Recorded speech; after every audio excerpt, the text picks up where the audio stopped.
comprometer, né? Eles representam o banco e tem aí um papel que não dá para trazer algumas informações. A gente, como mercado, eu vou trazer aqui algumas coisas que a gente tem disponíveis, tá? Então, quando a gente fala de orçamento, a gente tem que separar o orçamento do FGTS e do SPPE, como foi bem exposto aqui pelo Coriolano.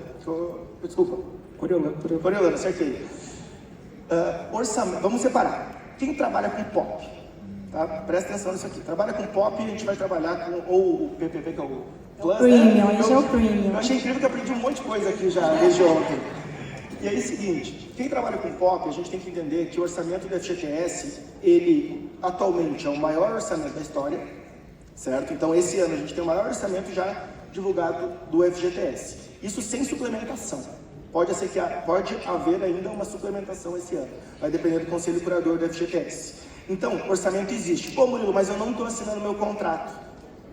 É uma dor, eu sei. Eu vou explicar para vocês, em alguns minutos, segundos talvez, como funciona a liberação de orçamento, que está lá no regramento do Conselho Curador do FGTS. Orçamento, ele é do Conselho Curador do FGTS e entregue para a agente operador, que é a Caixa. Então, quem bota o dinheiro é o Conselho Curador. Entrega para a Caixa distribui. Desde o ano passado, o Conselho Curador colocou uma regra. A gente não tinha essa regra. Antes, era balizado pelo próprio mercado. Está contratando novo, está contratando usado, ia balizando por ali. E eu vou trazer um dado aqui só para vocês entenderem as mudanças que a gente teve em julho do ano passado para os imóveis usados, que lá no faixa 3 do programa Minha Casa Minha Vida, vocês conhecem, né? Faixa 3 do programa Minha Vida, eles reduziram aí a cota de financiamento para 50% no sul e no sudeste e para 70% no norte, nordeste e centro-oeste. O que isso causou? Grandes problemas, né? Eu falo abertamente, não compra produto faixa 3. Se tu não sabe o que é isso, vai atrás, fala com os coleguinhas, porque se tu comprar esse produto, tu vai ter um problema para vender. Mas por que fizeram isso? O ponto é, se a gente pegar o orçamento do FGTS, do Minha Casa Minha Vida, desde a sua criação de 2008 lá até 2024, a gente tem que o orçamento nunca chegou próximo a 10% para imóveis usados até 2020. A galera era 8, 9, um ano foi 11%, todo o resto era novo. E aí, não sei se vocês vão lembrar, mas em 2021 para frente, o imóvel usado começou a receber subsídio tão alto quanto o imóvel novo. Não era assim. O imóvel usado até 2020 não ganhava subsídio. Não tinha. Pô, agora tem gente vendendo aqui ganhando 20 mil, conversei ontem. E aí, o que aconteceu de 2020 para frente, 21 principalmente? Eles aumentaram o subsídio e tal, e começou o quê? Pô, o imóvel usado ficou competitivo. Os dados do ano passado mostram que a gente estava, até julho, 32% do orçamento estava indo para usado. 32% do orçamento. E aí, o que aconteceu? A gente tem um orçamento finito. 32% está no usado, o que as construtoras fizeram? Opa, vai faltar para quem? No momento que tu tem um canibalismo de orçamento, a gente não ganha essa batalha nunca. Por quê? Porque o orçamento do FGTS, ele vem do FGTS dos trabalhadores. A construtora fala o seguinte, olha, quando eu faço uma obra, eu emprego 1.000 pessoas. Eu pago o FGTS desses 1.000, ou seja, essa obra, ela realimenta o FGTS. Então, quanto mais obra eu fizer, mais dinheiro tem no FGTS. E a gente não vai ganhar essa briga, né? O governo, o usado, sempre vai ficar em segundo plano quando? Quando existe competição entre os orçamentos. Quando não tem, tá tudo certo. E aí, o que eles fizeram? Botaram essa regra para faixa 3. De novo, não comprem. E depois, por enquanto, pode ser que mude, mas não aguardem isso para esse ano. E o que eles fizeram depois? Falaram o seguinte, ó, a gente precisa botar uma trava.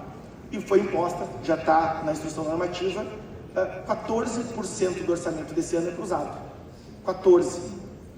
Então, como que vai ser distribuído? Murilo, vai faltar então? Não sei, calma. Por que a gente não está assinando? Eu fiz essa explicação para vocês entenderem a dinâmica. A gente tem 14%, é o nosso jogo, por enquanto. Pode mudar? Pode, mas por enquanto é isso.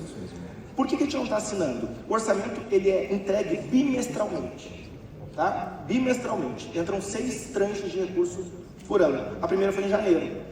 Início de janeiro a gente assinou o contrato.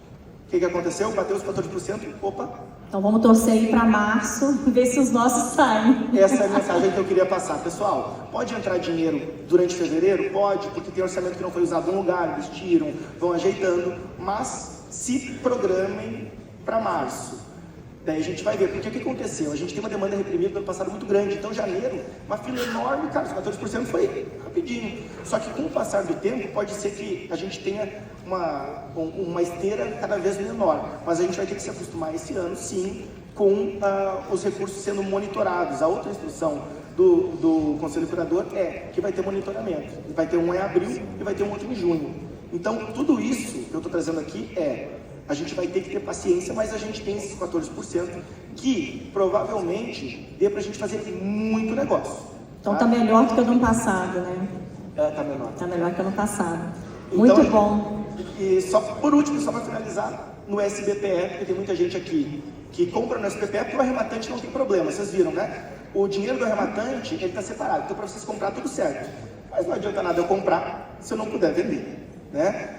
Aqui só um spoiler, não vou entrar muito em detalhes, mas a Caixa divulgou agora em janeiro que o orçamento desse ano para o SBPE é superior ao do ano passado. O que significa isso? Significa que, ano passado a gente emprestou, foi na faixa de 70 bilhões na Caixa, não sei exatamente o dado, 70, né? Esse orçamento é maior. Se o orçamento é maior e a gente está agora com mais dificuldade de crédito, reduziu cota e tudo mais, provavelmente a gente não tenha mais problemas de orçamento no usado. Muito provavelmente. Inclusive as esteiras já estão acabando dentro dos bancos. Então, para o SBPE, vocês podem esperar um ano que pode mexer nos 70%? Pode. Mas se ficar os 70%, a gente vai ter dinheiro para emprestar, provavelmente também a partir de março, sem aquela dificuldade toda que foi ano passado. Maravilha, boas notícias então.